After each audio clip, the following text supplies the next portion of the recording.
Warriors, we are in for a treat today. Melissa Henson is back with us on The Warrior. She's the vice president of the Parents Television and Media Council, a nonpartisan research and education organization advocating responsible entertainment. She's wading through today's overwhelming entertainment environment. She's doing it all for you to keep your kids and your family safe across America. She wants you to be informed. You can, you must. I'm urging all of you, go to the website parentstv.org. Welcome, Melissa, back to the Warriors. Thank you. Thanks for having me on. Absolutely. Now, I want to jump right in. About 2 weeks ago, January 31st, Congress called big tech to task, and there was this bipartisan hearing on Capitol Hill demanding that 5 companies in particular answer questions about what's going on with protections on their platforms for kids. So you, as the expert I know you to be, give us your take and takeaway on all of this. Well, I think it is encouraging that there is broad bipartisan support, broad recognition that something has to be done, that the status quo is not working. It's failing our children. In the weeks leading up to this January 31st hearing, Meta announced changes to its platform that would restrict young users' ability to access certain kinds of content. And of course, the obvious question is, if they could do it now, why couldn't they do it a year ago, 2 years ago, 5 years ago, 10 years ago, before we got to the point where we now have a mental health crisis among our young people in this nation?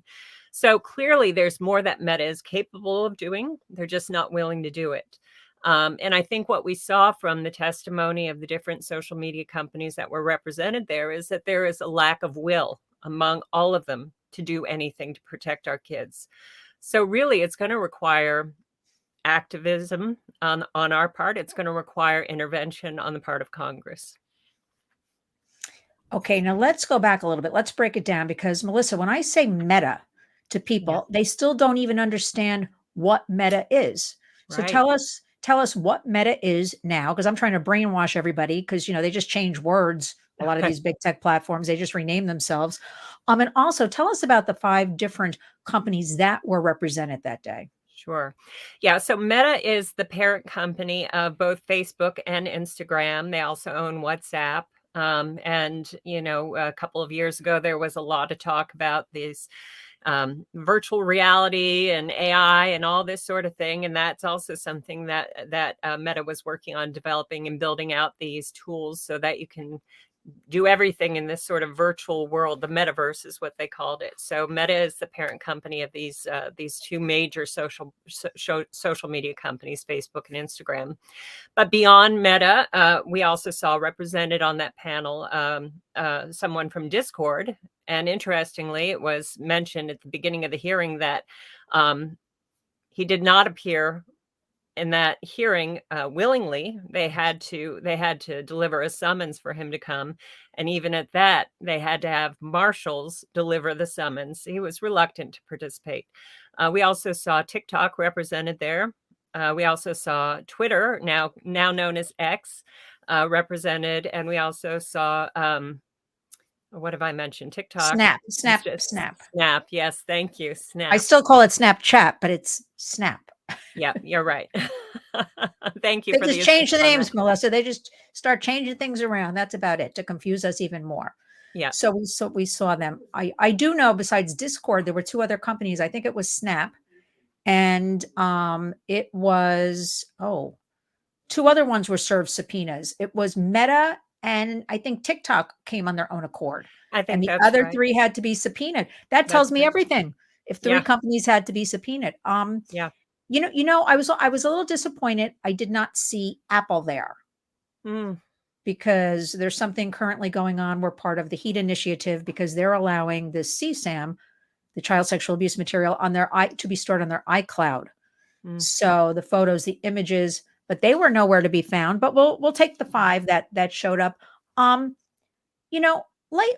out the groundwork of the landscape right now. I know this is a loaded question. What's happening online? Because again, Melissa, when I talk about this, which I do on a daily basis, and I'm here in New York City, people still do not really understand how dangerous everything is. Right. Well, a big focus of this particular hearing was children harming themselves because of things that they experienced online. So what we are seeing is, for one thing, the proliferation of child sex abuse material on social media platforms, and how little is being done to prevent it. And I think one of the most jaw-dropping moments in that hearing was when Senator Ted Cruz showed on a display, if you searched for child sex abuse material, you were given two options. One was find resources. So, this is a mentally disturbed person. We're going to direct you to some help, which is fine. But the other option was see it anyhow, which is shocking that, if their algorithms have flagged this content as potentially containing child sex abuse material, the fact that they would even give you the option to see it anyhow, rather than finding out who the person is that posted it, made it available, reporting that person to the authorities so that they can face prosecution or arrest, is shocking. So I think that was one of the most jaw-dropping moments in the hearing. So we have the proliferation and protection of the creators and distributors of child sex abuse material online. We also know that there's rampant extortion, or sextortion, as they may call it, going on online. And right before the hearing, there was a tragic story about a young high school athlete who was on Instagram and chatting with somebody he believed to be a female. Apparently, hackers hacked into the account of a young woman. These hackers were exchanging messages with this high school athlete, encouraged him to send naked photos of himself. And as soon as they had these naked photos, they started trying to extort money from him. And as soon as he sent money to the extortionists, but they kept demanding more and more and more. And he pleaded with them for hours and hours and hours to stop, and finally took his own life because he realized his situation, or he felt that his situation was hopeless. So we know these sorts of things are going on, and these social media companies are doing nothing to prevent it. We know that young girls, for example, may do an innocent search on TikTok for healthy diet recipes, and before you know it, they're getting fed content that is encouraging anorexia or bulimia. Yeah, I mean, you could go on and on and Yes. on. And the audience, the in that hearing room, was comprised of many, many families whose children took their own lives because of what they were exposed to on these social media platforms. Melissa, I watched it online from here in New York, and when I saw Mark Zuckerberg stand up with that less than half-hearted, in my opinion, my Right. analysis, all I could think of at the same time, though, how horrific that these parents and family members were there holding up pictures, T-shirts. We had a rally going on outside also later on that afternoon, rally up with other family members. But I kept thinking as well, Congress, we've been through a few hearings in the past few years. They are not stepping up more. Yeah. Because let's face it, I'm not a lawyer, but I'm gonna say if I was in big tech, and this is gonna sound a little horrible, I might do the same thing because I can hide behind Section 230 of the Communications Decency Act. So why shouldn't I be able to keep building my $600 billion, whatever it is, bunker in Hawaii that Mark Zuckerberg is doing something like that? They've got everything going in their direction. And I kept thinking, Congress now, we're going into March now, has to step up and do more. Well, what's your take on that end of all of this? Yeah, you're absolutely right. And I think that's one of the most pressing needs that we have right now, is to reform Section 230 of the Communications Code, because right now that gives blanket immunity to all these social media companies for any harm that their product might cause. And that's wrong. We know that there is, I would say, unanimous support, at least among members of the Judiciary Committee, and they're the ones who held this hearing. They've passed, I think, something like 6 different pieces of legislation out of that committee that have not gone to the floor for a vote. So that's a failure on the part of the leadership.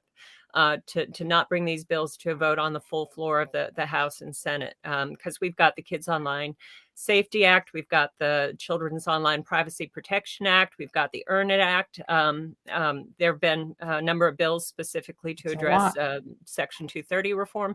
So the failure to pass any one of these bills that passed unanimously out of committee, the failure to bring any of these bills to the floor for a vote is really shameful. And I mean, there's so many different things. There's Stop CSAM Act. If we just want to talk about, there's Report Act. There's such an abundance. And it's also, let's point out again, Melissa, that it's all bipartisan. All of this is just abuse of our children and their families, and it belongs to no political party. So I'm right now, as a warrior, a little upset with Congress. But I want to urge everybody, we can't let us being upset prevent us from taking action. What is that next step in Congress? Is it getting to Senate Majority Leader Chuck Schumer, which I'm embarrassed to say is from my home state of New York? I have spoken to his office in the past, and his aides are like, "Oh yes, and we have to be on board." Yet they won't move past a phone call or a Zoom, at least with me.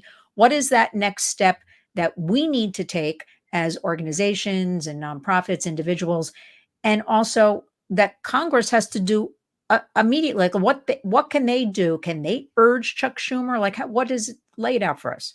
Yeah, so I would say for anybody who's watching, contact your local representative, contact your two senators, and ask them to put pressure on Chuck Schumer to bring these bills to the floor for a full vote. They deserve to be voted on, and even if they fail, they haven't even had an opportunity to fail because they haven't even been brought to the floor for a vote. So we really need to put pressure on the Senate leadership and the congressional leadership to bring these bills to a full vote.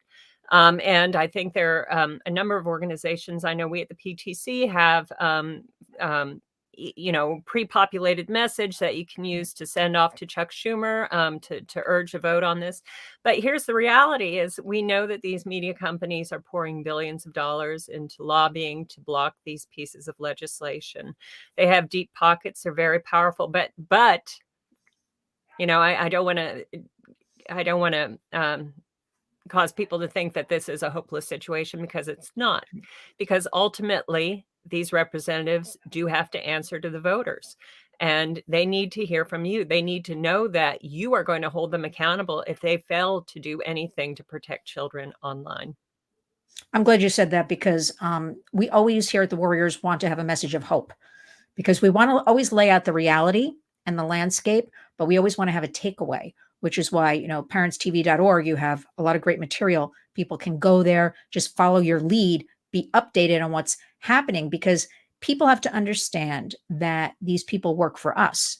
Right. And very appropriately, we want people to stand up, make their voices heard, and contact the representatives. That's your job.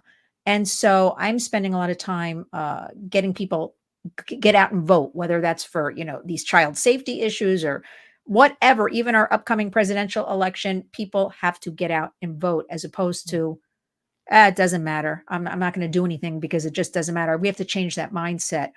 Let me ask you something. You can answer this, not answer this, whatever you care to do. Why do you think Congress so much drags their feet? I have my own ideas on this. It feels like to me a no-brainer. Answer to the people. We have to protect kids, our precious children. Yeah. Why do you think they're dragging their feet? Well, again, we know that these tech companies and media companies, they're putting a lot of money into think tanks here in Washington, D.C., that are working to block these bills, claiming that, it's freedom of speech. They have powerful allies who are claiming that, these social media platforms provide community for certain children, for certain segments of our society, kids who don't feel like it's safe for them to express themselves or to be who they really are with their family. They feel like they're going to be ostracized by their family. Here they can find community. So these tech companies are feeding these kinds of messages that it's anti-free speech, that we're going to be harming kids who maybe are, on the identify in a different gender category than would be within normal boundaries, that these kids are going to be endangered if they don't have a community that they can go to for support. And these are the messages that these social media companies are pumping out there. But I think those are entirely wrong. These social media platforms, when they launched, were never intended to be used by children and teens. And somewhere along the way, they discovered that teens represent a potentially very lucrative audience for them. Something like $11 billion worth of ad revenue they've earned off of selling these social media platforms to kids and keeping kids hooked on and addicted to these social media platforms. But we also know that the momentum against these platforms is building. We now have, I think, 41 different state attorneys general have come together to file lawsuits against some of these social media companies because of the nature of the algorithms that keep kids online for hours and hours and hours on end, and the harm that we know that this is causing in terms of their mental health. It's a distraction from their schoolwork. It's causing them to have social anxiety, have trouble interacting with people in the real world. So there's a whole host of problems associated with kids being online for that amount of time. So as I say, I think the momentum is building, and we just need to keep the pressure up, and we just need to, I've probably said it on your program before, and I'm going to repeat it again, silence gives consent. So if we are not speaking out against these things that we know are wrong, we're sort of tacitly saying it's okay. We're tacitly agreeing to it. So we need to be vocal in our dissent. We must, Melissa, just keep raising awareness, and then also give people, we're in such an overwhelming environment today, I think, that people just want easy tools. That's why, again, parentstv.org, go to the website. Things are laid out for you. Melissa has a terrific blog. I was just reading it from January 23rd, leading up to this hearing for the 31st. I'm also writing a newsletter. I'm including you. Well, I include you in that a lot when I write a newsletter.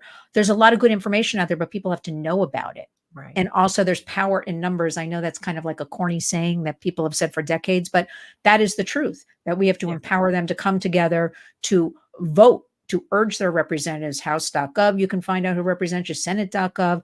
It's all there for the taking. I mean, if you're shy, you can email, you can call, leave a message. They do, if they get like 8 or 10 calls, they do start addressing something, or 8 or 10 on the same subject. So people have to understand they will notice. Now, let's get into Parents Television and Media Council. Give us, what should we be looking at right now? I want to switch a little bit over to entertainment, because I get asked this question a lot. Like, what should I let my kids watch? What should I be on the lookout for? What's happening? Give it to us. Give it to us straight. Don't hold back, Melissa. Well, I think one of the more troubling trends that I have seen emerge in the last couple of years, and actually this happened, I think I had COVID or some sort of upper respiratory something going on earlier in January. And, I'm lying in bed and I'm not feeling well. I'm looking for something to watch. And I landed on AMC and they were playing Die Hard. Even though it wasn't Christmas, they were playing Die Hard. So They're always playing Die Hard on AMC. Always. Year round, that's Die Hard. That's it.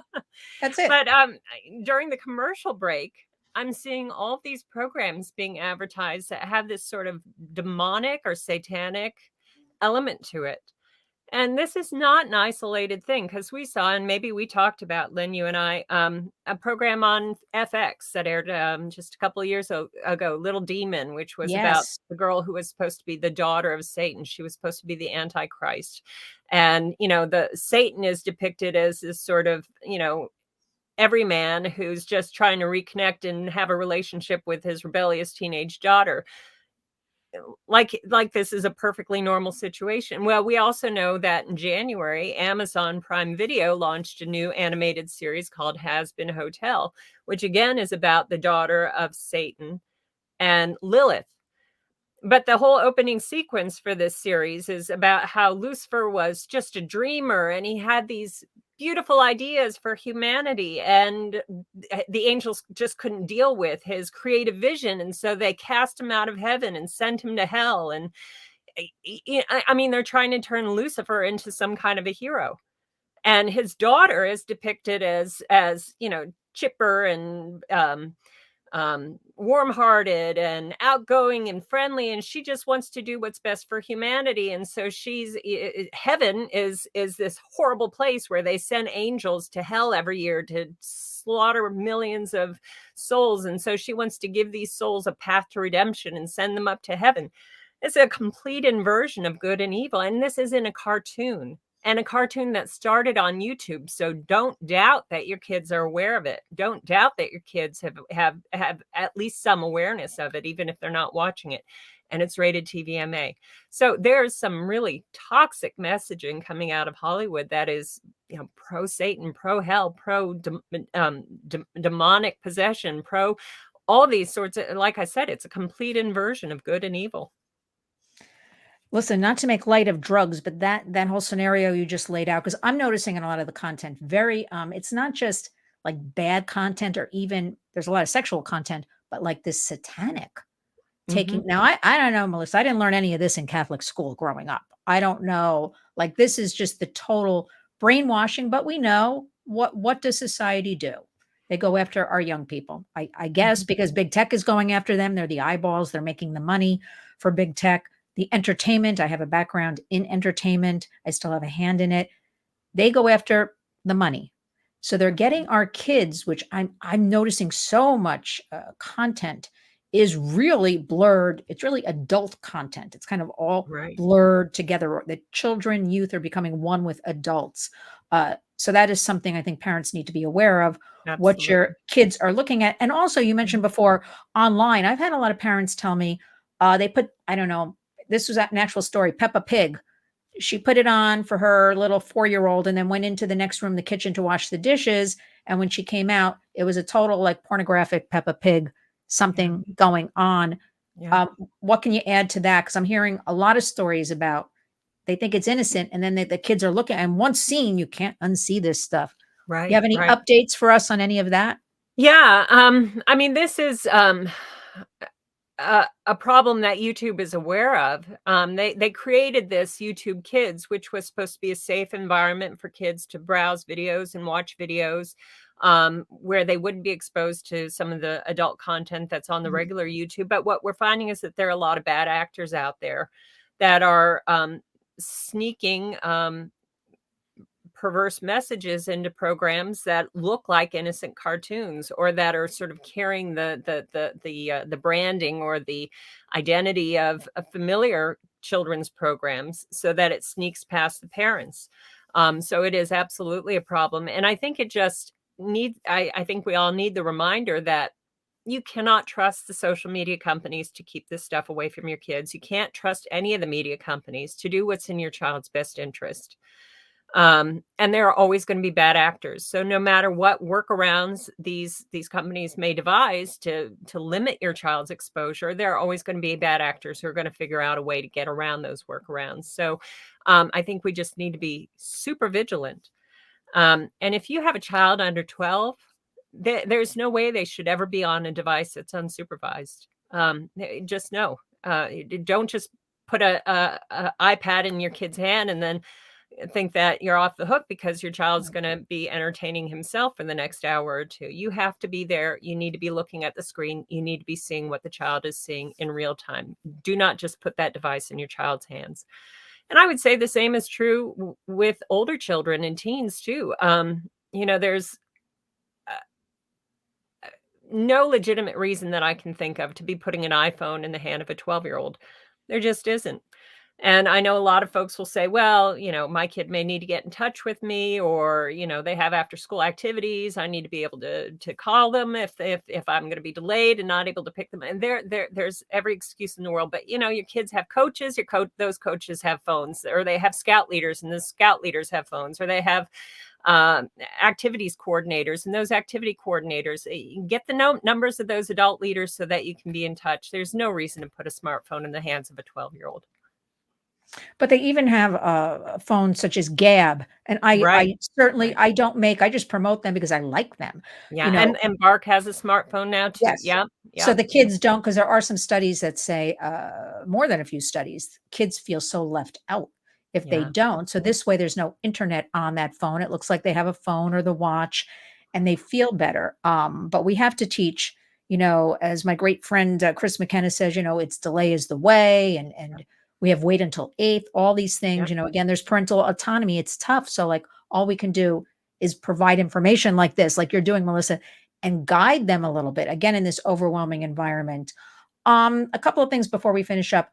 Where do you think now Congress will go, that we are entering into, in my mind, at least March with this 118th Congress? Do you think we'll see some action? I'm praying every day. Something has to Yeah. be done. Yeah. Something has to be done to see those parents and family members sitting there holding up. There's, I can't even, that's my takeaway from that whole congressional hearing, to see what those parents have gone through, and Yeah. no parent should suffer that. Do you think Congress now will do something? Because we know, as you said, we can't count on big tech. Yeah. I'm hopeful. We have to be hopeful. But I was hopeful last year too. After these bills passed, at least the Kids Online Safety Act and Children's Online Privacy Protection Act, those both passed out of committee, I think sometime in mid to late summer last year. Mhm. So we were really hopeful that, in that last quarter of the year that these bills would come to the floor for a vote, and they didn't. So I think we just need to be vigilant, keep up the pressure, keep calling our representatives and urge them to put these bills to the vote. And I think Yes. that's what we need to do. And keep rallying up the public to join us in doing this. A couple of thoughts. You have any thoughts on the Super Bowl? Did you see it? Because usually I'm waiting for the halftime show to show, half naked women. I didn't Yeah. see too much of that this year. Anything? Yeah. Commercial. A couple of the commercials. You can weigh in however you want. Were a little, I didn't think very good, but that's me. But a lot of children and teens do watch the Super Bowl, and Right. families do watch it together. So that's always my concern. Families watching with 6 and 7 year olds. Right. Any thoughts on all of that? Well, one development that I found really, really fascinating is that the NFL, well, Nickelodeon is owned by Paramount, which also owns CBS. And so there's been a great deal of sort of cross pollination between CBS and Nickelodeon, and also MTV, which is also owned by Paramount. And so this year, I don't remember ever observing this before, but there's been a heavy push on NFL on Nickelodeon this year, and they aired the Super Bowl. And I think this may be the first time ever, but they aired the Super Bowl Yes. live on Nickelodeon. Which I thought was really, really interesting.